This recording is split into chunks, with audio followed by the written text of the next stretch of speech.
everybody. So I'm going to put together a set of videos here that are intended as a discussion of how to use broadsword and buckler against other sword and buckler people. So obviously buckler is a very small portion of the broadsword tradition. There's a lot more broadsword and targe in it than there's broadsword and buckler. However, if I want to fight single sword against a lot of my HEMA friends who don't do broadsword, which I'm very frequently going to be fighting against sword and buckler folks. And so this is the set of videos intended to just be an exploration of how do we deal with those non-broadsword sword and buckler fencers using broadsword stuff. So the idea here is to find solutions entirely within our broadsword systems.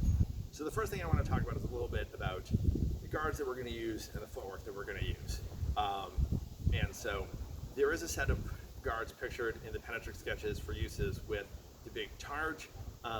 That may be a perfectly good idea for what to use for the buckler, but I'm not convinced. I'm certainly willing to hear other folks' opinions on that one.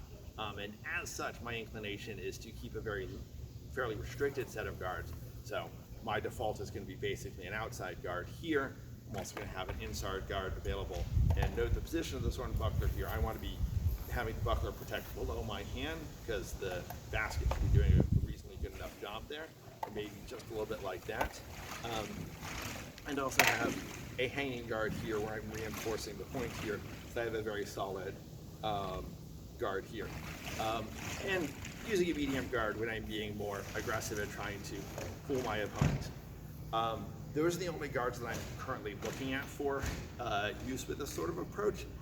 Again, I'm not convinced that they're the only good ones, but it's what I've been looking at so far. As far as footwork goes, basically the only thing I would point out is that we're likely to end up using traversing steps more in a sword and buckler fight than we do in a broadsword alone fight. But again, of course, that is something that varies depending on the specific focus and preferences of the individual fighters, because we know those things do show up in broadsword alone. And the other piece is that I think ending up with the other foot forward as part of your footwork is going to show up more often when we've got a sword and buckler fight than it does in a broadsword alone fight. Again, I'm just pointing out the fact that these are things that I think will be useful more often than they are in our regular fight. They're obviously not different. So that's how I wanted to get this conversation started. Thank you.